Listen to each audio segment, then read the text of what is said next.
جس طرح دوسرے علوم و فنون کے باکمال لوگ ایک خاص قسم کا ذہن اور ایک خاص قسم کی طبیعت لے کر پیدا ہوتے ہیں، اسی طرح پیغمبر بھی ایک خاص قسم کی طبیعت لے کر آتے ہیں۔ ایک پیدائشی شاعر کا کلام سنتے ہی ہم کو معلوم ہو جاتا ہے کہ یہ شاعری کی خاص قابلیت لے کر پیدا ہوا ہے، کیونکہ دوسرے لوگ خواہ کتنی ہی کوشش کریں ویسا شعر نہیں کہہ سکتے۔ اسی طرح ایک پیدائشی مقرر، ایک پیدائشی انشا پرداز، ایک پیدائشی موجد، ایک پیدائشی لیڈر بھی اپنے کاموں سے صاف پہچان لیا جاتا ہے، کیونکہ ان میں سے ہر ایک اپنے کام میں غیر معمولی قابلیت کا اظہار کرتا ہے جو دوسروں میں نہیں ہوتی۔ ایسا ہی حال پیغمبر کا بھی ہے۔ اس کے ذہن میں وہ باتیں آتی ہیں جو دوسرے لوگوں کو وہم و گمان میں بھی نہیں ہوتی۔ وہ ایسے مضامین بیان کرتا ہے جو اس کے سوا کوئی دوسرا انسان بیان نہیں کر سکتا۔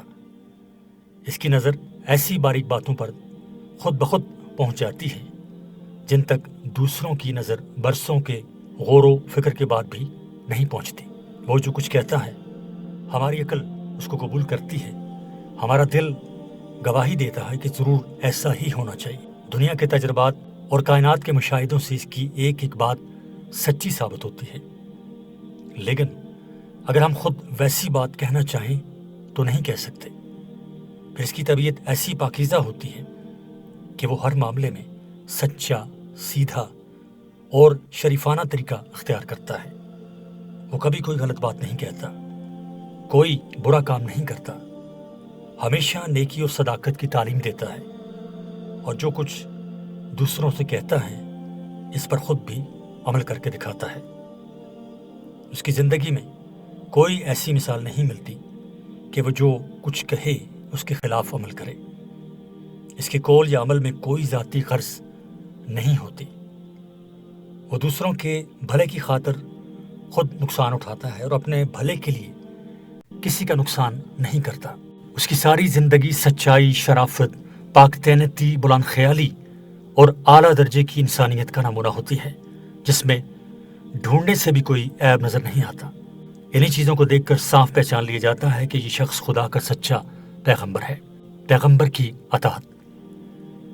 جب یہ معلوم ہو جائے کہ فلاں شخص خدا کا سچا پیغمبر ہے تو اس کی بات ماننا، اس کی اطاعت کرنا اور اس کے طریقے کی پیروی کرنا ضروری ہے۔ یہ بات بالکل خلاف عقل ہے کہ تم ایک شخص کو پیغمبر بھی تسلیم کرو اور پھر اس کی بات بھی نہ مانو۔ اسی لیے کہ پیغمبر تسلیم کرنے کے معنی یہ ہیں کہ تم نے مان لیا وہ جو کچھ کہہ رہا ہے خدا کی طرف سے کہہ رہا ہے، اور جو کچھ کر رہا ہے خدا کی مرضی کے مطابق کر رہا ہے۔ اب تم جو کچھ اس کے خلاف کہو گے یا کرو گے وہ خدا کے خلاف ہوگا، اور جو بات خدا کے خلاف ہو وہ کبھی حق نہیں ہو سکتی۔ لہٰذا کسی کو پیغمبر تسلیم کرنے سے یہ بات خود بخود لازم ہو جاتی ہے کہ اس کی بات کو بے چوں و چراں مان لیا جائے اور اس کے حکم کے آگے سر جھکا دیا جائے، خواہ اس کی حکمت اور اس کا فائدہ تمہاری سمجھ میں آئے یا نہ آئے۔ جو بات پیغمبر کی طرف سے ہے اس کا پیغمبر کی طرف سے ہونا ہی اس بات کی دلیل ہے کہ وہ سچی ہے، اور تمام مصلحتیں اور حکمتیں اس میں موجود ہیں۔ اگر تمہاری سمجھ میں کسی بات کی مصلحت نہیں آتی تو اس کے معنی یہ نہیں ہے کہ اس بات میں کوئی خرابی ہے، بلکہ اس کے معنی یہ ہے کہ یہ خود آپ کی سمجھ میں کوئی خرابی ہے۔ جو شخص کسی فن کا ماہر نہیں ہے، ظاہر ہے کہ وہ کسی فن کی باریکی کو نہیں سمجھتا، لیکن وہ کتنا بے وقوف ہوگا اگر وہ ماہر فن کی بات کو محض اس وجہ سے نہ مانے کہ اس کی سمجھ میں وہ بات نہیں آتی۔ دیکھو، دنیا کے ہر کام میں اس کے ماہر کی ضرورت ہوتی ہے، اور ماہر کی طرف رجوع کرنے کے بعد اس پر پورا بھروسہ کیا جاتا ہے اور اس کے کام میں دخل نہیں دیا جاتا، کیونکہ سب لوگ سب کاموں کے ماہر نہیں ہو سکتے اور نہ دنیا بھر کی تمام چیزوں کو سمجھ سکتے ہیں۔ تمہیں اپنی تمام عقل اور ہوشیاری صرف اس بات میں صرف کرنی چاہیے کہ ایک بہترین ماہر فن کو تلاش کریں۔ جب کسی کے متعلق تمہیں یقین ہو جائے کہ وہ بہترین ماہر فن ہے تو اس پر آپ کو کامل بھروسہ کرنا چاہیے۔ پھر اس کے کاموں میں دخل دینا اور ایک ایک بات کے متعلق یہ کہنا کہ پہلے ہمیں سمجھا دو ورنہ ہم نہ مانیں گے، عقل مندی نہیں بلکہ سراسر بے وقوفی ہے۔ کسی وکیل کو مقدمہ سپرد کرنے کے بعد تم ایسی حجتیں کرو گے تو وہ آپ کو اپنے دفتر سے نکال دے گا۔ کسی ڈاکٹر سے تم اس کی ایک ایک ہدایت پر دلیل پوچھو گے تو وہ تمہارا علاج چھوڑ دے گا۔ تم یہ جاننا چاہتے ہو کہ خدا کی مرضی کے مطابق زندگی بسر کرنے کا طریقہ کیا ہے۔ ایسا ہی معاملہ مذہب کا بھی ہے۔ تم کو خدا کا علم حاصل کرنے کی ضرورت ہے۔ تمہارے پاس خود ان چیزوں کے معلوم کرنے کا کوئی ذریعہ نہیں ہے۔ اب تمہارا فرض ہے کہ خدا کے سچے پیغمبر کی تلاش کرو۔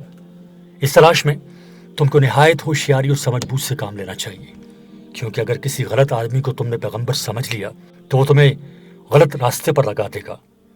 جب تمہیں خوب جانچ پڑتال کرنے کے بعد یہ یقین ہو جائے کہ فلاں شخص خدا کا سچا پیغمبر ہے تو اس پر تم کو پورا اعتماد کرنا چاہیے اور اس کے ہر حکم کی اطاعت کرنی چاہیے۔ پیغمبروں پر ایمان لانے کی ضرورت۔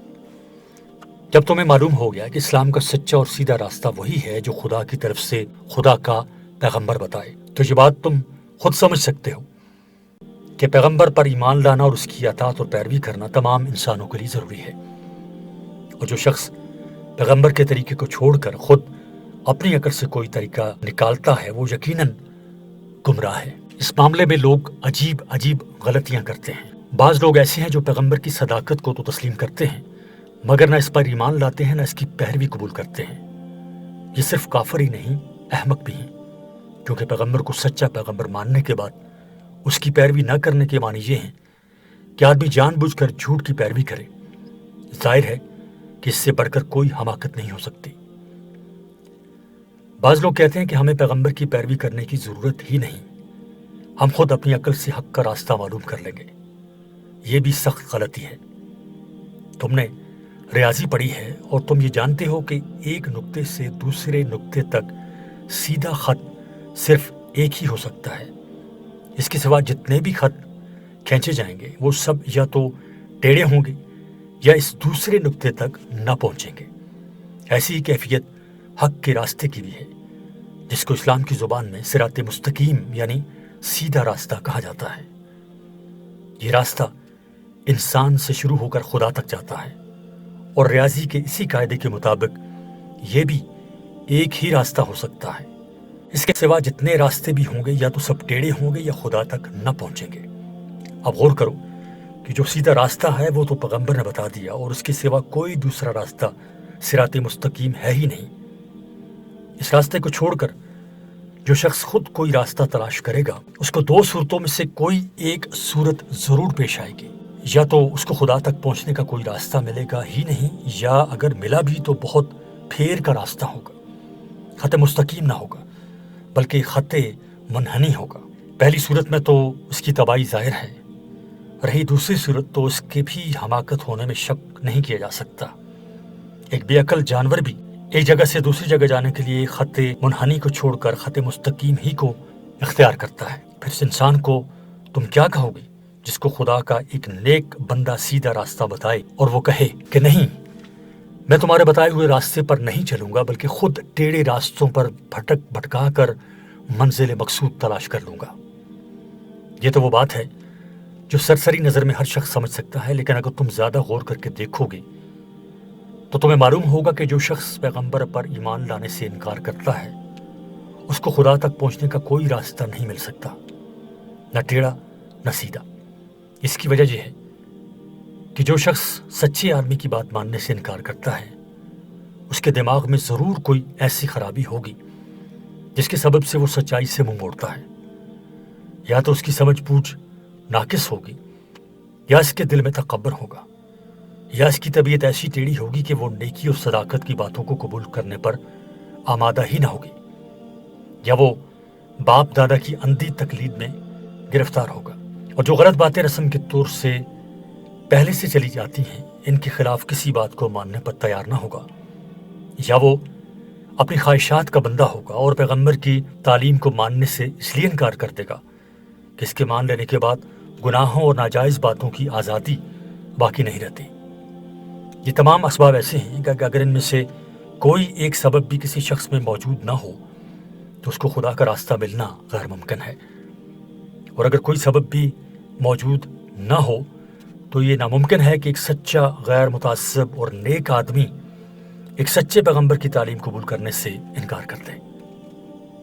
سب سے پہلے سب سے بڑی بات یہ ہے کہ پیغمبر خدا کی طرف سے بھیجا ہوا ہوتا ہے، اور خدا ہی کا یہ حکم ہے کہ اس پر ایمان لاؤ اور اس کی اطاعت کرو۔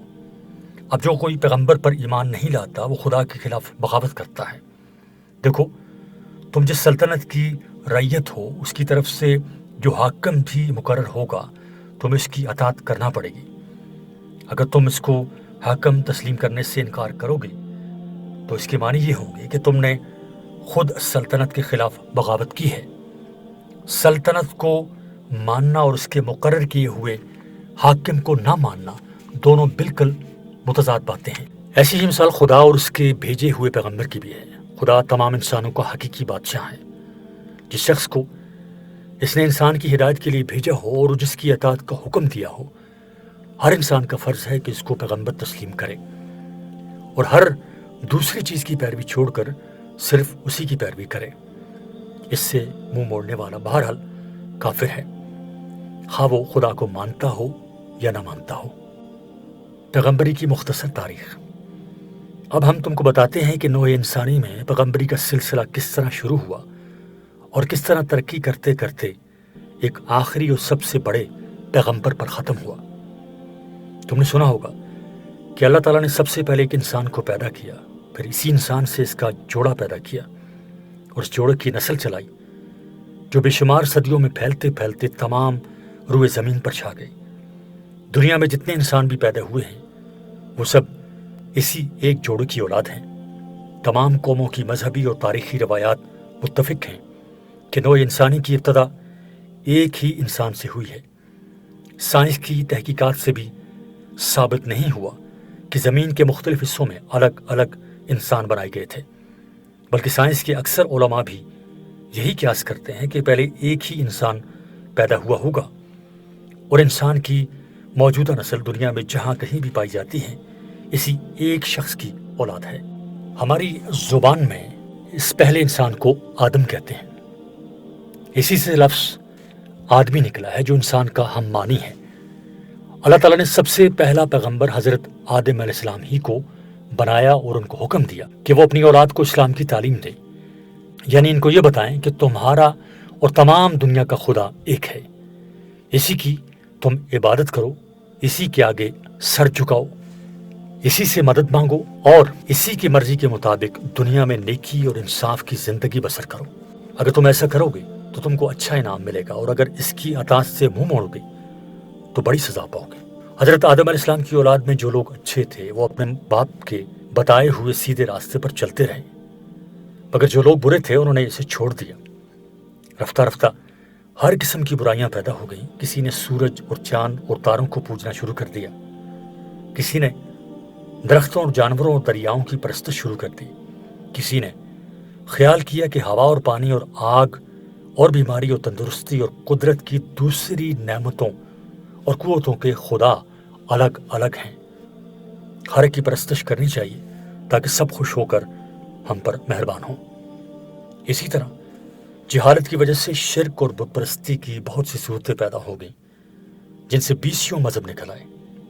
یہ وہ زمانہ تھا جبکہ حضرت آدم علیہ السلام کی نسل دنیا کے مختلف حصوں میں پھیل چکی تھی، مختلف قومیں بن گئی تھیں، ہر قوم نے اپنا ایک نیا مذہب بنا لیا تھا اور ہر ایک کی رسمیں الگ تھیں۔ خدا کو بھولنے کے ساتھ لوگ اس قانون کو بھی بھول گئے تھے جو حضرت آدم علیہ السلام نے اپنی اولاد کو سکھایا تھا۔ لوگوں نے خود اپنی خواہشات کی پیروی شروع کر دی، ہر قسم کی بری رسمیں پیدا ہوئیں، ہر قسم کے جاہلانہ خیالات پھیلے، اچھے اور برے کی تمیز میں غلطیاں کی گئیں، بہت سی بری چیزیں اچھی سمجھ لی گئیں اور بہت سی اچھی چیزوں کو برا ٹھہرا لیا گیا۔ اب اللہ تعالیٰ نے ہر قوم میں پیغمبر بھیجنے شروع کیے جو لوگوں کو اسی اسلام کی تعلیم دینے لگے جس کی تعلیم اول حضرت آدم علیہ السلام نے انسانوں کو دی تھی۔ ان پیغمبروں نے اپنی اپنی قوموں کو بھولا ہوا سبق یاد دلایا، انہیں ایک خدا کی پرستش سکھائی، شرک اور بت پرستی سے روکا، جاہلانہ رسموں کو توڑا، خدا کی مرضی کے مطابق زندگی بسر کرنے کا طریقہ بتایا اور صحیح قوانین بتا کر ان کی پیروی کی ہدایت کی۔ ہندوستان، چین، عراق، ایران، مصر، افریقہ، یورپ، غرض دنیا کا کوئی ملک ایسا نہیں ہے جہاں خدا کی طرف سے اس کے سچے پیغمبر نہ آئے ہوں۔ ان سب کا مذہب ایک ہی تھا، اور وہ یہی مذہب تھا جس کو ہم اپنی زبان میں اسلام کہتے ہیں۔ البتہ تعلیم کے طریقے اور زندگی کے قوانین ذرا مختلف تھے۔ یعنی اس کی تشریح میں یہ کہا جا سکتا ہے کہ عام طور پر لوگ اس غلط فہمی میں مبتلا ہیں کہ اسلام کی ابتدا حضرت محمد صلی اللہ علیہ وآلہ وسلم سے ہوئی، یہاں تک کہ حضرت صلی اللہ علیہ وآلہ وسلم کو بانی اسلام تک کہہ دیا جاتا ہے۔ دراصل یہ ایک بہت بڑی غلط فہمی ہے جسے طالب علم کے ذہن سے قطعی طور پر نکل جانا چاہیے۔ ہر طالب علم کو یہ بات اچھی طرح جان لینی چاہیے کہ اسلام ہمیشہ سے نوع انسانی کا ایک حقیقی مذہب ہے، اور دنیا میں جب اور جہاں بھی کوئی پیغمبر خدا کی طرف سے آیا ہے وہ یہی مذہب لے کر آیا ہے۔ ہر قوم میں جس قسم کی جہالت پھیلی ہوئی تھی اسی کو دور کرنے پر زور دیا گیا۔ جس قسم کے غلط خیالات رائج تھے انہیں کی اصلاح پر زیادہ توجہ صرف کی گئی۔ تہذیب و تمدن اور علم و عقل کے لحاظ سے جب قومیں ابتدائی درجے میں تھیں تو ان کو سادہ تعلیم اور سادہ شریعت دی گئی۔ جیسی جیسے ترقی ہوتی گئی تعلیم اور شریعت کو بھی وسیع کیا جاتا رہا، مگر یہ اختلافات صرف ظاہری شکل کے تھے، روح سب کی ایک تھی۔ یہی اعتقاد میں توحید، اعمال میں نیکی و سلامت روی اور آخرت کی جزا و سزا پر یقین۔ پیغمبروں کے ساتھ بھی انسان نے عجیب معاملہ کیا۔ پہلے تو ان کو تکلیفیں دی گئیں، ان کی ہدایت کو ماننے سے انکار کیا گیا، کسی کو وطن سے نکالا گیا، کسی کو قتل کیا گیا، کسی کو عمر بھر کی تعلیم و تلقین کے بعد مشکل سے 5-10 پیرو میسر آ سکے، مگر خدا کے یہ برگزیدہ بندے برابر اپنا کام کیے چلے گئے، یہاں تک کہ ان کی تعلیمات نے اثر کیا اور بڑی بڑی قومیں ان کی پیرو بن گئیں۔ اس کے بعد گمراہی نے دوسری صورت اختیار کی۔ پیغمبروں کی وفات کے بعد ان کی امتوں نے ان کی تعلیمات کو بدل ڈالا، ان کی لائی ہوئی کتابوں میں اپنی طرف سے ہر قسم کے خیالات ملا دیے، عبادتوں کے نئے نئے طریقے اختیار کیے۔ بعضوں نے خود پیغمبروں کی پرستش شروع کر دی، کسی نے اپنے پیغمبر کو خدا کا اوتار قرار دیا، یعنی یہ خدا خود انسان کی صورت میں اتر آیا تھا۔ کسی نے اپنے پیغمبر کو خدا کا بیٹا کہا، کسی نے اپنے پیغمبر کو خدائی میں شریک ٹھہرایا۔ غرض انسان نے عجیب ستم ظریفی کی کہ جن لوگوں نے بتوں کو توڑا تھا انسان نے خود انہی کو بت بنا لیا۔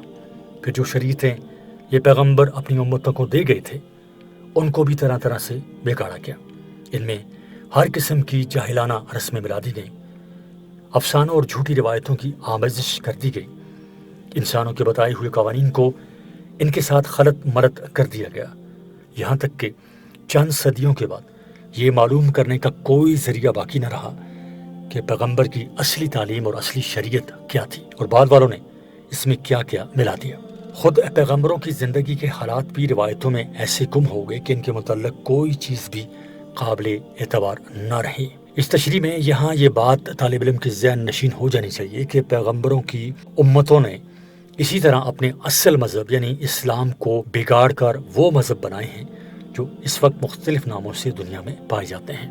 مثلا عیسیٰ علیہ السلام نے جس مذہب کی تعلیم دی تھی وہ تو اسلام ہی تھا، مگر ان کے بعد ان کے پیرووں نے خود حضرت عیسیٰ علیہ السلام کو معبود بنا ڈالا اور ان کی دی ہوئی تعلیم کے ساتھ کچھ دوسری باتیں ملا جلا کر وہ مذہب ایجاد کر لیا جس کا نام آج عیسائیت ہے۔ تمام ملاوٹوں کے باوجود کچھ نہ کچھ اصلی صداقت ہر قوم میں باقی رہ گئی۔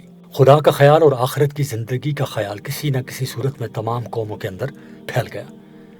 نیکی اور صداقت اور اخلاق کے چند اصول عام طور پر دنیا میں تسلیم کر لیے گئے اور تمام قوموں کے پیغمبروں نے الگ الگ ایک ایک قوم کو اس حد تک تیار کر دیا کہ دنیا میں ایک ایسے مذہب کی تعلیم پھیلائی جا سکے جو بلا امتیاز ساری نوع انسانی کا مذہب ہو۔ جیسا کہ ہم نے بتا دیا ہے کہ ابتداً تو ہر قوم میں الگ الگ پیغمبر آتے تھے اور ان کی تعلیم ان کی قوم ہی کے اندر محدود رہتی تھی۔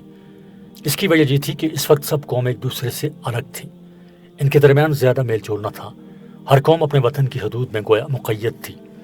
ایسی حالت میں کوئی عام اور مشترک تعلیم تمام قوموں میں پھیلنی بہت مشکل تھی۔ اس کے علاوہ مختلف قوموں کے حالات ایک دوسرے سے بالکل مختلف تھے۔ جہالت زیادہ بڑی ہوئی تھی اور جہالت کی بدولت اعتقاد اور اخلاق کی جو خرابیاں پیدا ہوئی تھیں وہ ہر جگہ مختلف صورت کی تھی۔ اس لیے ضروری تھا کہ خدا کے پیغمبر ہر قوم کو الگ الگ تعلیم و ہدایت دیں، آہستہ آہستہ غلط خیالات کو مٹا کر صحیح خیالات کو پھیلائیں، رفتہ رفتہ جاہلانہ طریقوں کو چھوڑ کر اعلیٰ درجے کے قوانین کی پیروی سکھائیں اور اسی طرح ان کی تربیت کریں جیسے بچوں کی جاتی ہے۔